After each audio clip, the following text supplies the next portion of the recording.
When is a good time on Wednesday? Uh, not the morning, not early in the morning, but Let's say 2 o'clock. that's great. Okay.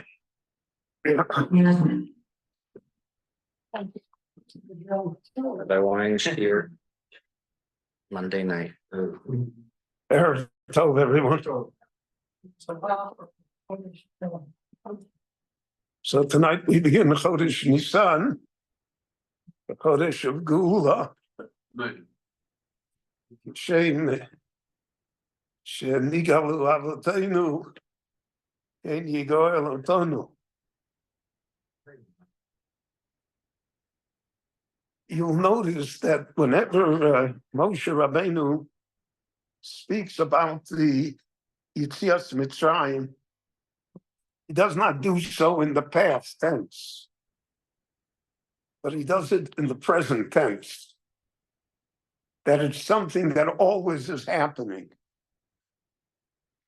For instance, with now Parshas HaChodesh, so Hayom Atem Yotzim the Chodesh Aviv. Today you're going out. Not today, they went out 3,300 years ago. But all of Pesach is built on this idea that it's all today. We say that in the Haggadah, that the whole door, they're going to destroy us. The Kodesh Baruch Hu saves us. And every generation, the story repeats itself. A person here as Atzmo Kilu Yotzot Min Mitzrayim. We went out from Egypt. It's different than any other commemorative holiday, so to speak. In Sukkos, we sit in the Sukkah as a remembrance of the fact that we sat in Sukkot when we went out into the desert. Shavuot is a commemoration of Matan Torah. Torah was given once. We have it by tradition. We have it by the fact that we continually refer to it and live with it. But Pesach is not tradition. Pesach is something immediate. We went out from Mitzrayim. We are being nigolim. So in order to have an appreciation of that, we have to have some appreciation of what it is to be free, to be nigol, to be redeemed. It's very hard in life to be free. We're burdened by all sorts of obligations. Can't do this, can't do that. Physically, we're burdened. Economically, we're burdened. Socially, we're burdened. Until Chazal said, Ein lecha ben chorin ela mi shosek b'Torah. The only freedom that a person has is with Torah. The Torah makes him free. Because the Torah surpasses all of the burdens that are somehow leveled upon us. So we say, Shotzionu me'avdus l'cheirus. Rabboni Shalom took us out from being in a state of servitude to a state of freedom. That is not dependent upon external qualities alone.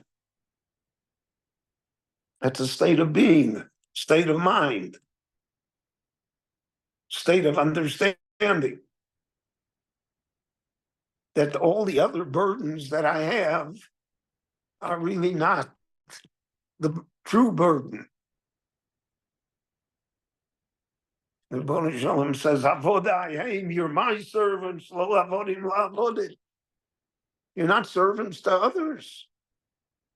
You're not servants to all of the pressures that are placed upon us, whether we wish them to be there or not.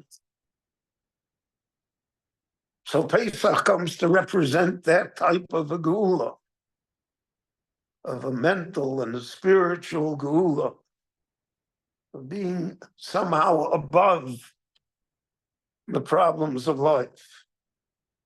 In Sharansky's book about his years in the Gulag, so for a period of time, his cellmate was a Russian Baptist priest who was arrested naturally by the KGB. He was a counter-revolutionary. And he and Sharansky were close together. They spent time together. And Sharansky says he remembers one thing that his non-Jewish priest told him that struck a chord within him. They were sitting in jail together, and they were discussing philosophically why Soviet Union existed and what was its purpose and what does God want here, etc. They were having a very high-level discussion. And the priest told him, he said to him, Natan, we too will, both of us will never be as free again as we are at this moment. So even though they're sitting in a jail, and they are certainly not free in the sense that people sense freedom, but they felt that they were above it. Sharansky said he was right. He said that moment is hard to recapture. That freedom of the soul. So on Pesach, we have all of the mitzvot and all of the traditions and all of the customs in order to engender within us that momentary, fleeting moment of freedom. That I went out of Egypt. That I'm not subject to all of the ordinary rules, so to speak, that govern human behavior. And that's been the secret of Jewish survival till today. The Jews always felt that they were exceptional. And that even though Shebachol Dor Vador Omni Malenu L'Chalaseinu, nevertheless, HaKadosh Baruch Hu Matzilenu Miyodam. We're going to get out of this. Even in the worst of situations, we're going to get out of this.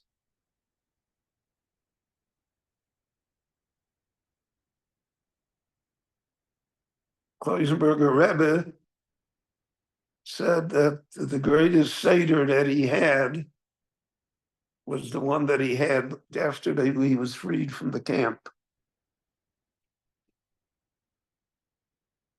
So he said, we were freed from the camp. We barely had a kazayas matzah. We certainly didn't have meat to eat. He said, the shaila was whether you can be Yotze the Arba Kostos with milk. He said, but I never had such a glorious Seder. Even though he had lost everything and everybody. Because he had glimpsed the essence of freedom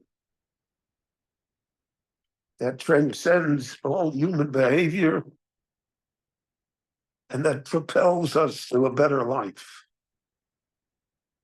So that's what Moshe meant. It's always springtime by us. Today you're going out. If you feel that today you're going out, if you feel that it's Chodesh Aviv, I saw a tshuva in the early 1800s when Jews came to South Africa. So Nisan was not the Chodesh Aviv. So they wanted to know what to do about it. The most naturally answers Chodesh Aviv in Eretz Yisrael, etc., etc. But then he wrote at the end, he said, Chodesh Aviv is how you feel inside of you. You feel it's spring, it's renewal, it's going to get better, we're going to get there, it's light. So that's Hayom.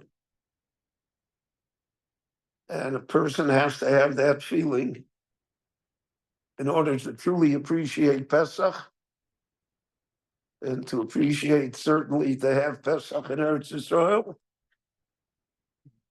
to have Pesach in Yerushalayim, in spite of everything,